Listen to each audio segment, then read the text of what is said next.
as Jim was someone who loved the mountains, we're going to begin with Psalm 121, which says, I lift my eyes to the mountains. Where does my help come from? It begins as a nigun, which is just nonsense syllables. So I hope that you feel like you can join with me as we begin. Yai-da-da, yai-da, yai-da-da, yai-da, yai-da, yai-da, ay-da, yai-da, yai-da,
Thank you, Cantor Avery.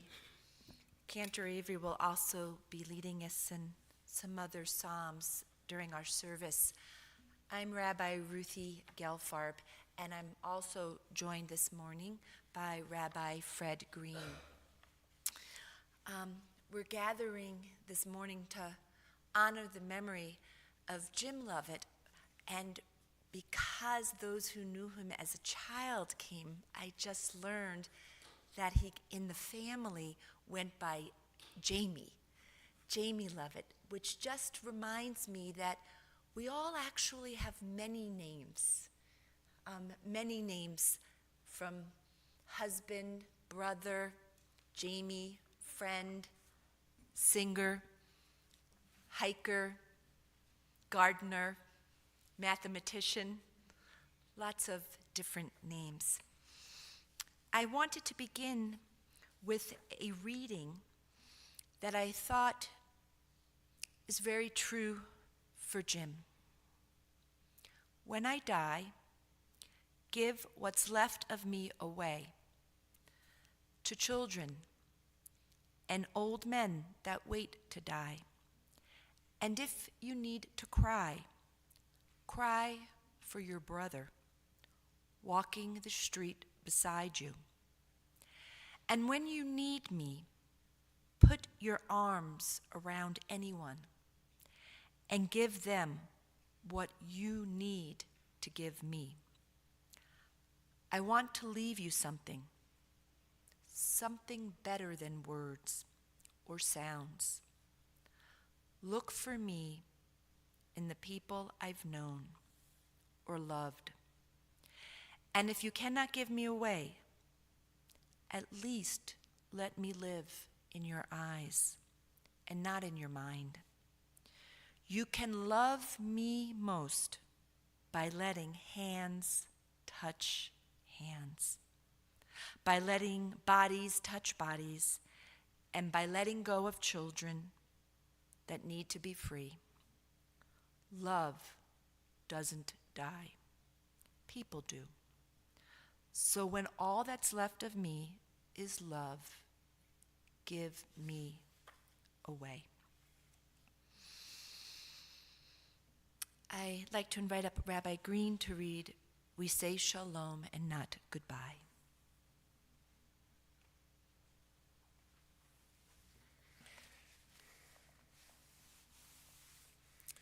We say shalom and not goodbye, for shalom is goodbye and hello and wholeness and peace, all threaded together in one breath. And in one breath we too say goodbye to a hand to hold, a kiss and a tight embrace. And in the same breath of shalom we say hello to an ocean of memories and a rush of emotion. Gratitude and sorrow, tears and laughter, and trembling and fatigue, all in one breath.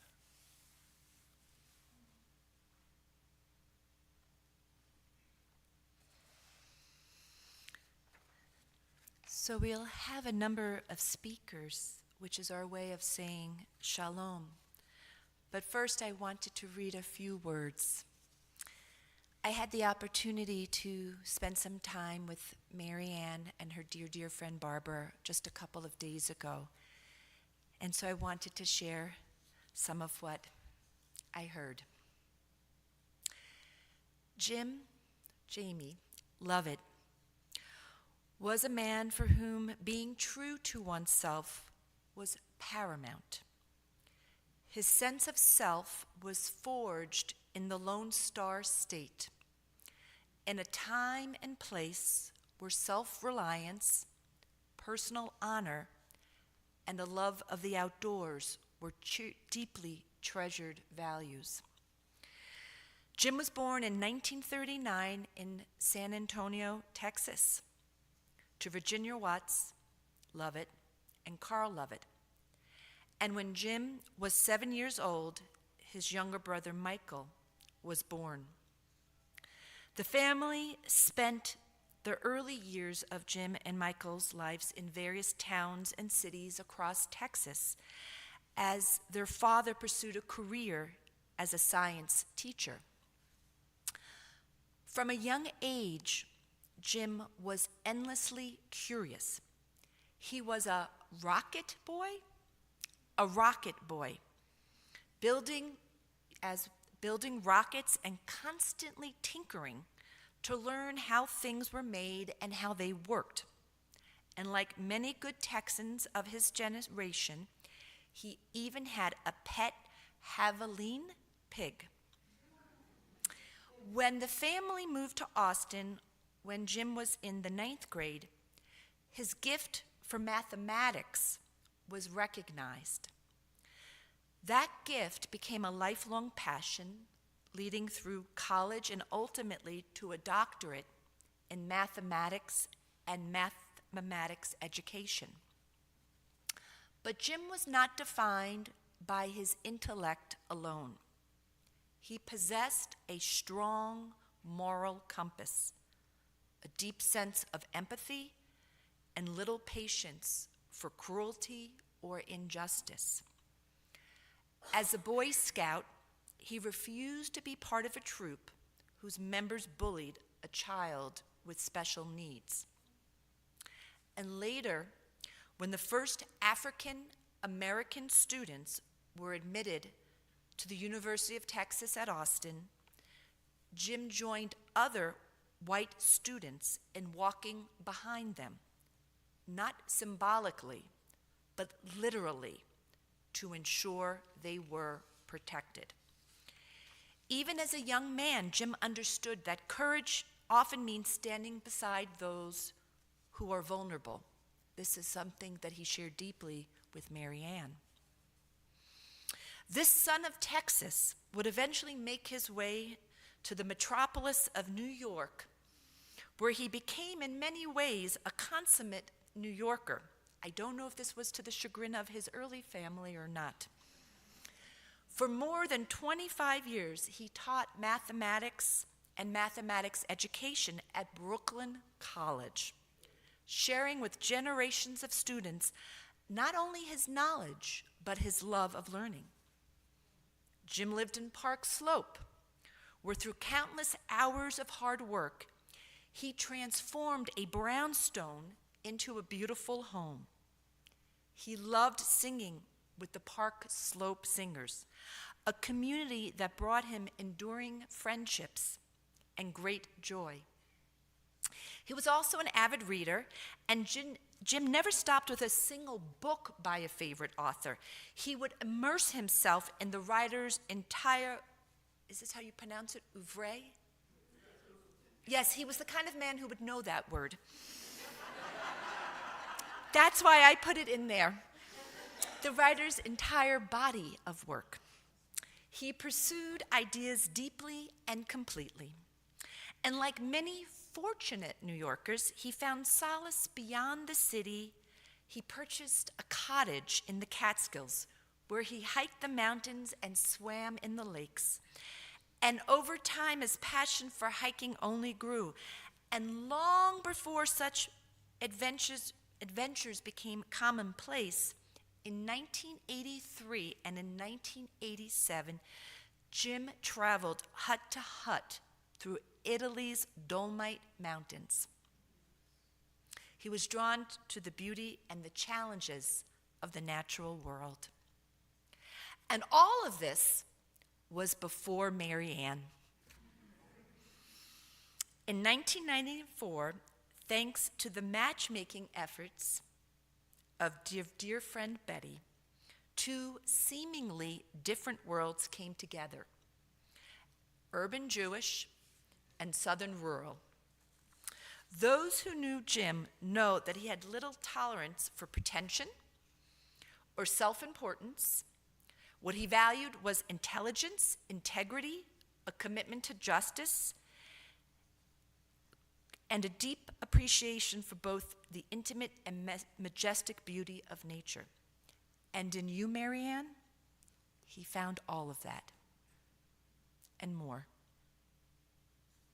At long last, he found a true partner. With you, his humor surfaced more readily. His lightness emerged more fully. And after visits to the Catskills and Park Slope, and only a little more after 7 months, Jim proposed.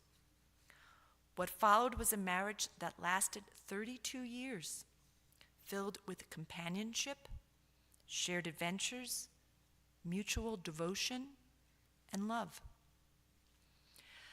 About 20 years ago, the mountains called, and it was time for a new chapter.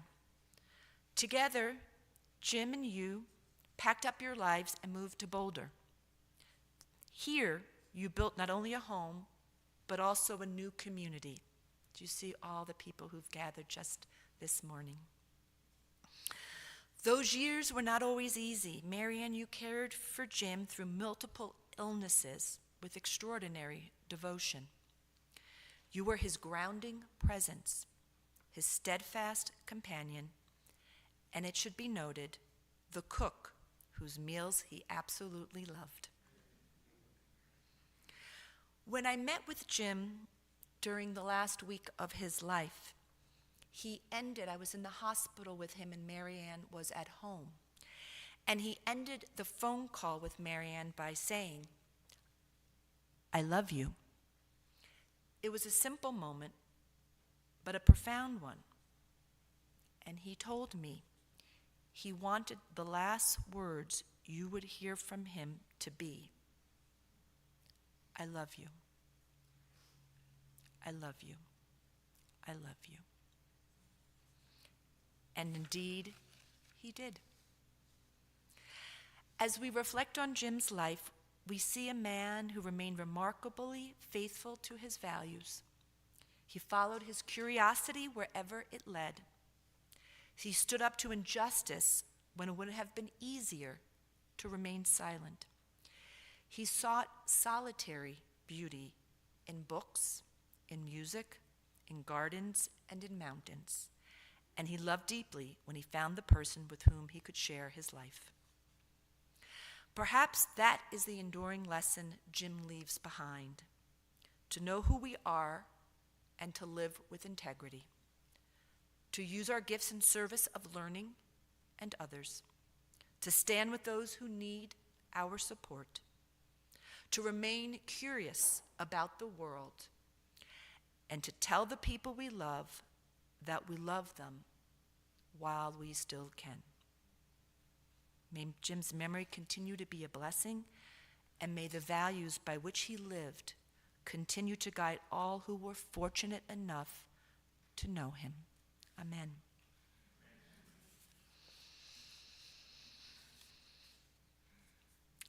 I'd like to invite up Jim, Jamie's brother, to share some words about those early years and his relationship with Jim.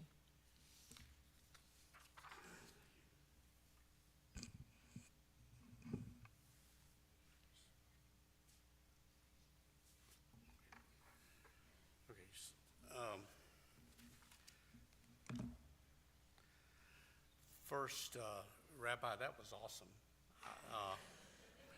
I learned a lot. I thought I knew my brother, but no, that's all consistent with what I know.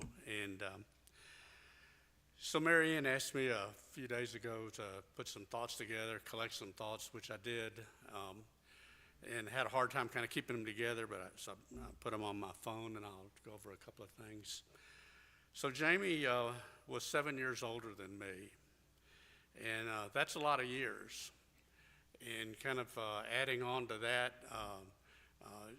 Jamie spent all of his teenage years in the 1950s. I spent most of my teenage years in the 1960s, and as a lot of changes in that period. But he always took time to be my brother. And even when he went to college, and he was going to the University of Texas, I was still in high school, he would periodically come by and check in on me to see how I was doing. He wanted to share his experiences with me, coach me, and kind of let me know that there was a whole big world out there that we didn't know about growing up. He even got his college roommate, Wallace. I don't know if Wallace ever came up in the conversation, and they'd come over and take me scuba diving out at Lake Travis, and I was only 14 years old, and I thought as for a college student coming back and taking care of me like that, that was really special to me. And I would say as we got older, we got to know each other better than even when we were growing up, and had many conversations. We worked together in taking care of our parents, and became very close, closer after that. So I have three observations that I wanted to make about Jamie. Jamie was highly independent.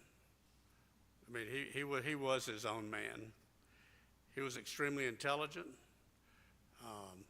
He was a very responsible person, and he was very caring. He cared most about his family, cared about his friends, cared about all of humanity, and cared about the state of the world. And he was very involved in that. And so this rings true to me, but he was a common man, but not an ordinary man. He was extraordinary. So that's my first observation. My second one is, I believe, I know the most significant event in his life was his wedding day. And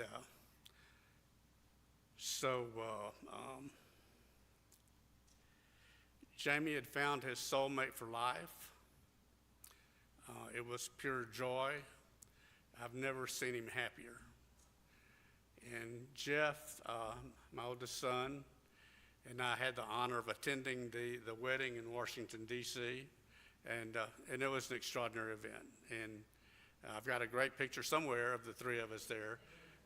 But that was by far, Mary Ann changed Jamie's life. And it kind of all came together. And the third and kind of final observation is there's Uncle Jamie. Uncle Jamie loved 2 generations of nephews and nieces, and they loved him back. And all of them were able to come out here and visit Jamie and Mary Ann last year, which was really awesome. So Jamie had a life well lived. He's very fortunate in that. And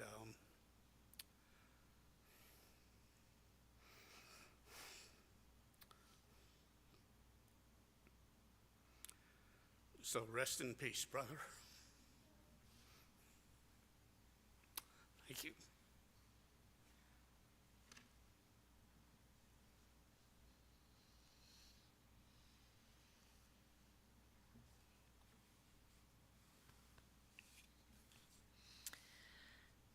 The matchmakers, Jeff and Betty.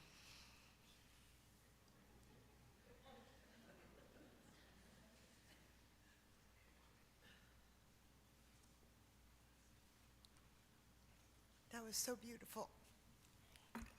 Forgive me, I'm a crier. Jim and I worked together at Brooklyn College. That's how I met him in the early 1990s, and we were neighbors, and Jeff and Jim and I became really good friends. And I don't remember when this happened, but Mary Ann was coming to visit from Washington, and we just thought that Jim and Mary Ann would like each other. We didn't know that they would fall in love and the rest would happen. But the 4 of us went out together. Jim and Mary Ann had a lot to talk about, and that was the beginning of a conversation that lasted until this week.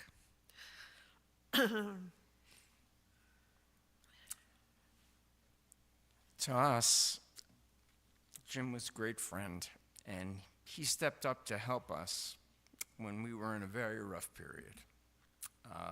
And even though he too was going through very rocky times, and it's something that Betty and I never, ever forget. And we got to know Jim and Mary Ann much, and see their relationship up close during that time that we stayed with them. Bless you both. Bless you both.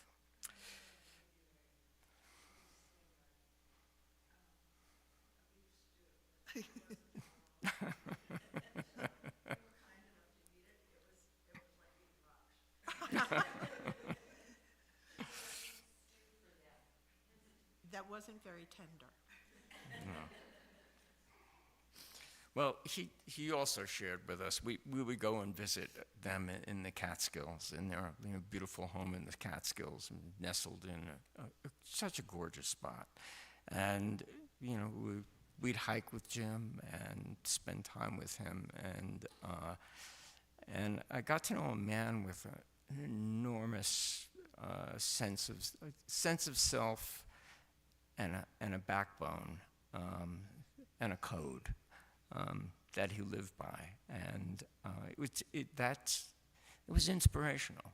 I mean, being with Jim was always special because in that way it came across so forcefully when you were with Jim that it set him apart from most people I know. Anyway, we will sorely miss his astute perspective and gentle, wry humor. Farewell, dear friend. And rest in peace. Yeah.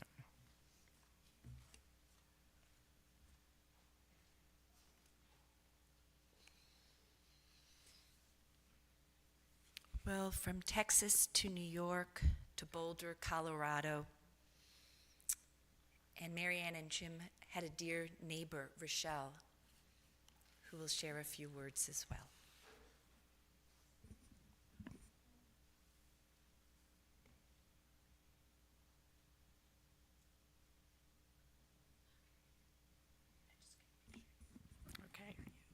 Checking. Can everyone hear me? Okay. All right. I wrote something, and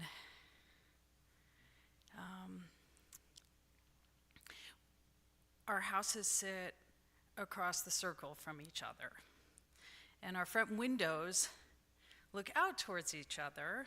It's as if our houses are looking in the mirror at one another, and we have been each other's view. And this has been a great comfort and joy to me through the years. When Marianne and Jim moved into the circle, we were fast friends. We were excited to get to know each other and shared a lot of common interests. I felt privileged personally to bask in the warm glow of their smiles and attention, their scintillating conversation. Marianne, always inquisitive. Jim, gentlemanly and thoughtful. The two together were an inspiration of partnership. They were careful and attentive to one another. Marianne's love and respect for Jim was clear to me from the beginning, and this impression only grew stronger as I knew them through the years. Up to these past few weeks, I observed Marianne carefully caring for Jim, listening to each breath, stroking his hand, remembering his beautiful hands, elegant and tan, on the steering wheel when they first met after they were introduced. Early on, we exchanged stories about Italy, Brooklyn. Jim shared his Texas with me. Really cool Texas that I really want to go to. He liked to tell stories, and I'll hold dear the memory of sitting in that front window surrounded by the beautiful plants that he cared for and just listening to stories. In 2013, the year of the flood, just after Marianne and Jim moved in, we furiously pumped water out of our basement. We all did.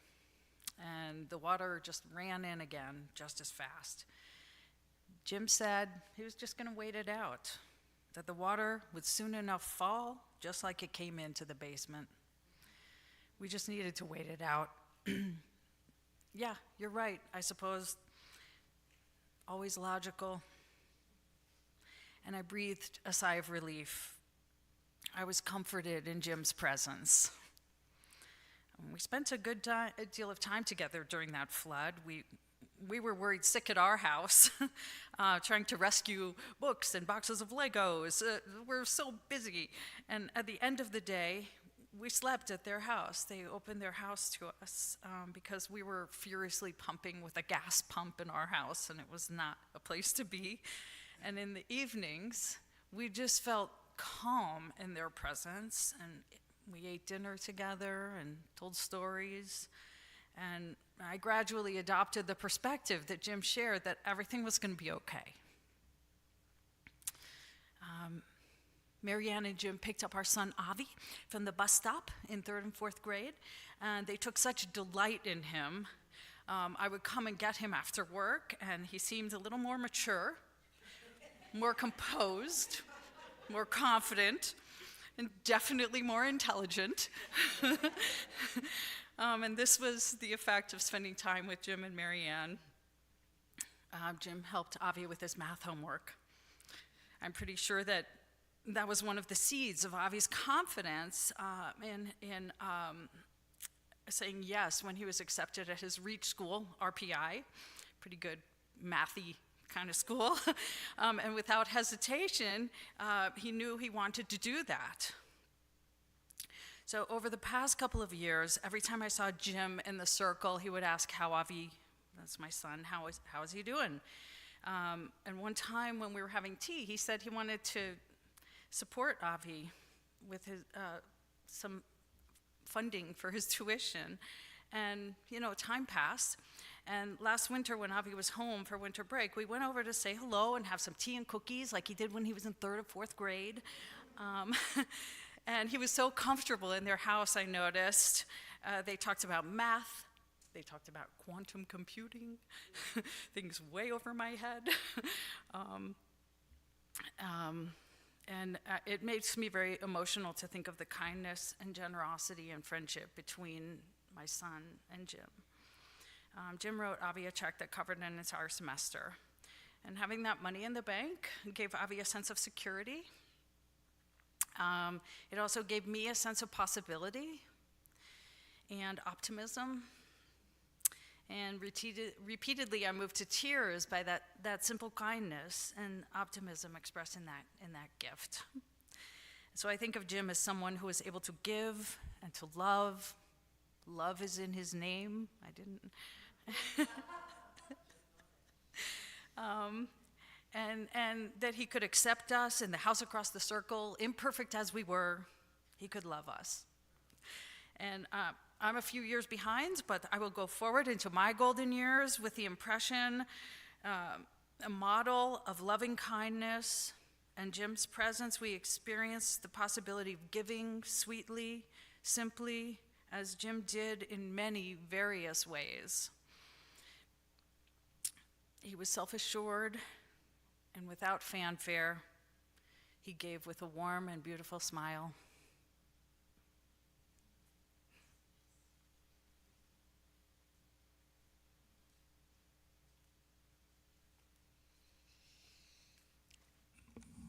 So many facets to a life. So many facets to a life. I'd like to invite up Jim's nephew to do a reading.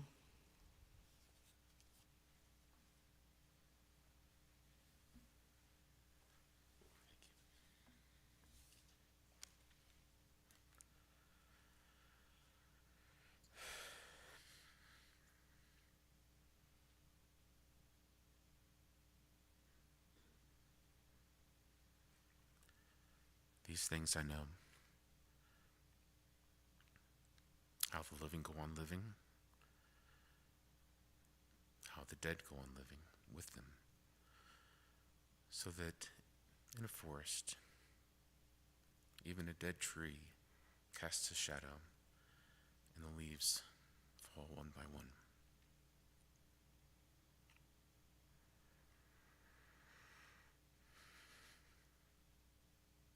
And the branches break in the wind, and the bark peels off slowly, and the trunk cracks, and the rain seeps through the cracks, and the trunk falls to the ground, and the moss covers it. And in the spring, the rabbits find it and build their nest inside the dead tree, so that nothing is wasted in nature or in love.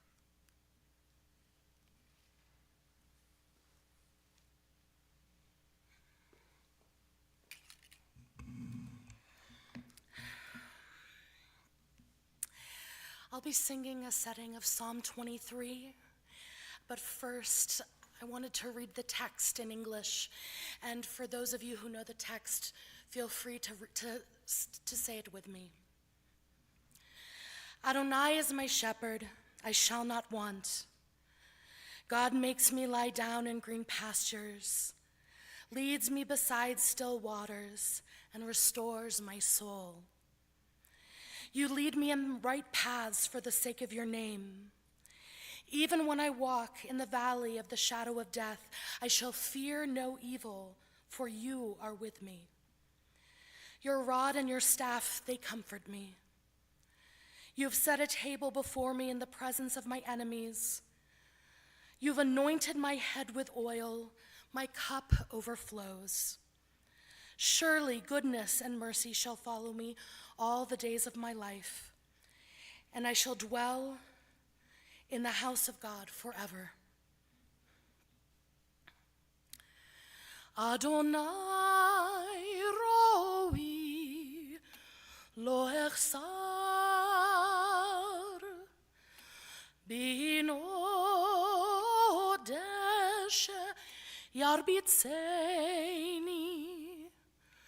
al mei manuchot yena haleni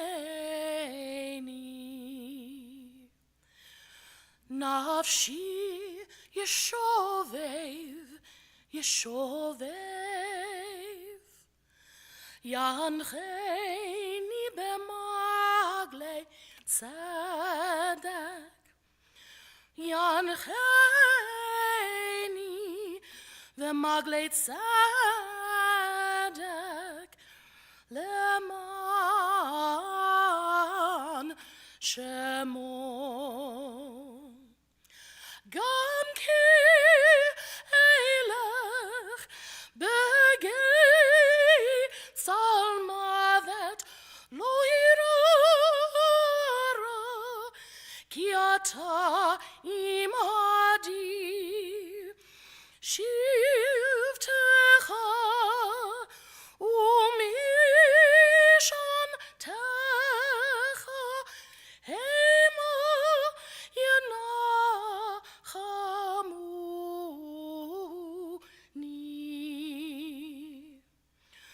taroch lefanai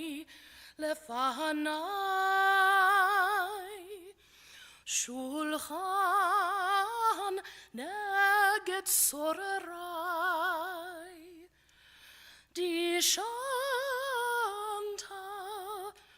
vashem and roshi kosi revaya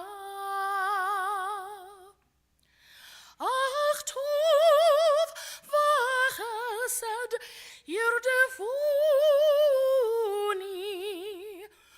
kol yemei chayai v'shavti beveit Adonai leorech yamim.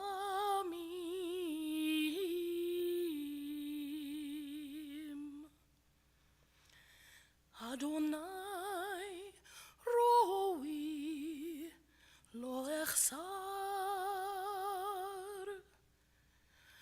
Adonai roi lo echsar.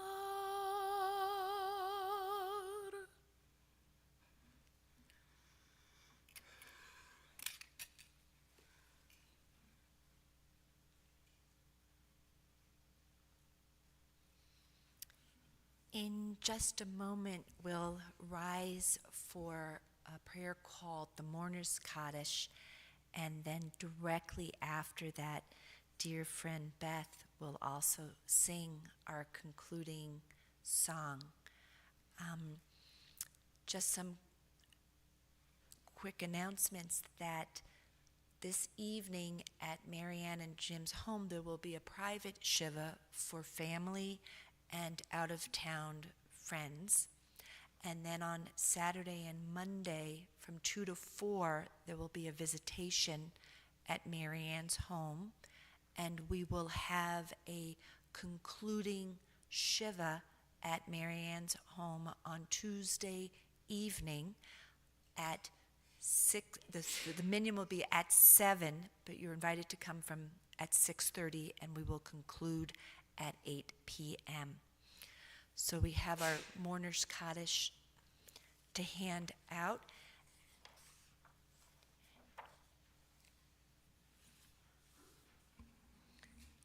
This is a prayer that we say. It's actually in the ancient Aramaic. It's not in Hebrew.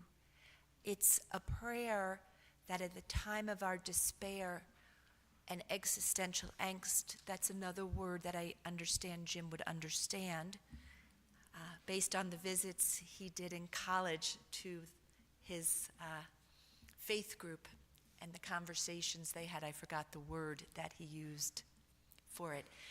But during these times, we also remind ourselves of the beauty of life and the fact to keep on living and have joy, that in life we hold both at the same time. That's what it means to be a human being. So please rise.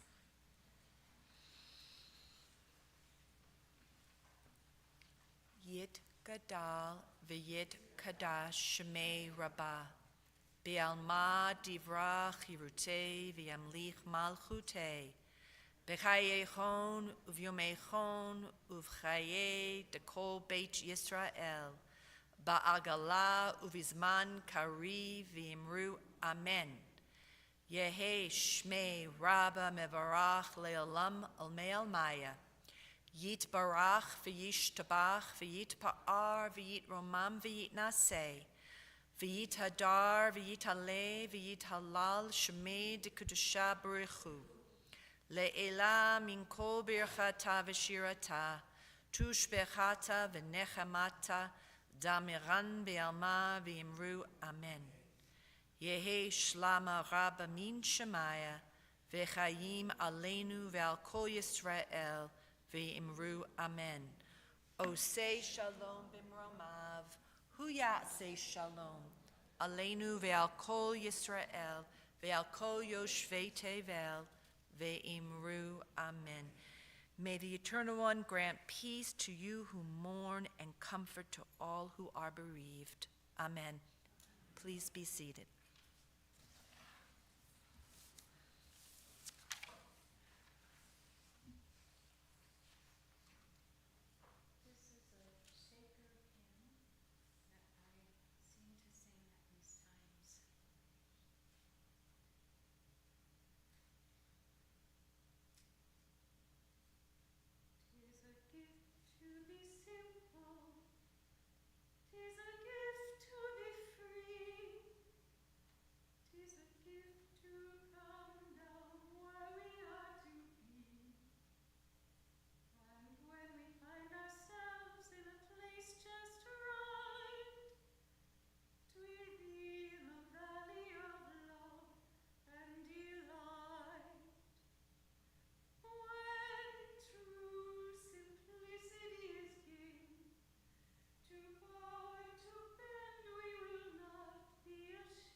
Jamie Lovett, rest in peace.